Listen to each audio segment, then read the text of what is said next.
Obviously, without maintaining our health, we're going to continue to be sick and eventually lead shorter lives. One of the main ideas in keeping ourselves healthy is our level of activity. So keeping an active lifestyle proves to have overall positive effects on our bodies. Today I'm going to talk about the three main things that you can help to keep yourself active. So I'm going to talk about different types of exercise such as yoga, weight training, and HIIT, which is high intensive interval training. We'll explore the benefits and descriptions of each exercise. Okay, so becoming physically fit with yoga. So what exactly is yoga? Defined by Webster's dictionary, yoga is a Hindu philosophy that teaches a person to experience inner peace by controlling body and mind. It's also described as a low-intensity workout that's mainly focused on flexibility and meditation. Yoga is usually taught in a classroom setting, so you can go to like your local gym. I'm sure they'll have yoga classes there. It's a pretty popular thing to do. Or you can buy yoga like DVDs and do it in the comfort of your own home. So what are the benefits of yoga? So there's actually a lot of benefits of yoga. I don't even think there's any like non-benefits to yoga. According to yogajournal.com, yoga has proven to lower blood sugar, which is and LDL, which is bad cholesterol, and boost HDL, which is good cholesterol. So not only is it really good for your flexibility and range of motion, but it's also really good for your health as well. Yoga Journal also claims that studies have found that regular yoga practice improves coordination, reaction time, memory, and it can even increase your IQ score.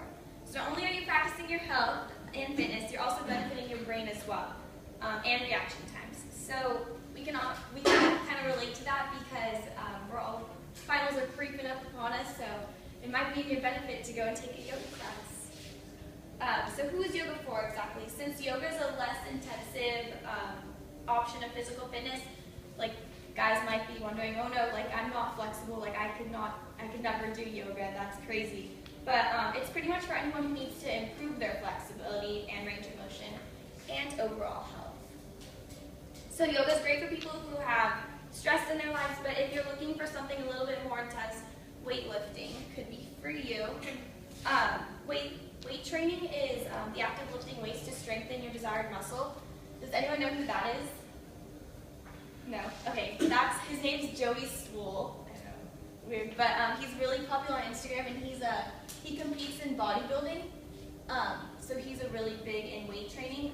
According to Forbes.com, Boston University did a study on a mouse about how weight training affects metabolism, and they found this thing called a push-up gene, which they tested out. So the scientists concluded that weightlifting helps to regress and resolve metabolic disorders. So not only does weight training help you build muscle and burn fat, it can also help resolve health issues as well. So weight training is the most common type of exercise you'll see people doing at the gym. Machines sectorize different muscles that you want to work out. So like if you want to work your biceps, you're going to go and find a machine that works biceps. It's pretty easy. There's usually directions on them and so on and so forth. It's definitely important to consult with your doctor before you start any vigorous weight training program. But anyone who's able to do like moderately active things can lift weight as long as they understand their limits. But the most important thing to remember about weight training is you're not going to get any benefit out of it if you're not having proper form. You're actually going to get no benefit, and you could actually get hurt.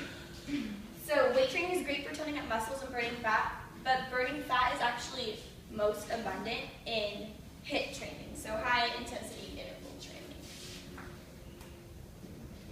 So go back. Okay, so HIIT is a more efficient way of burning fat than cardio alone.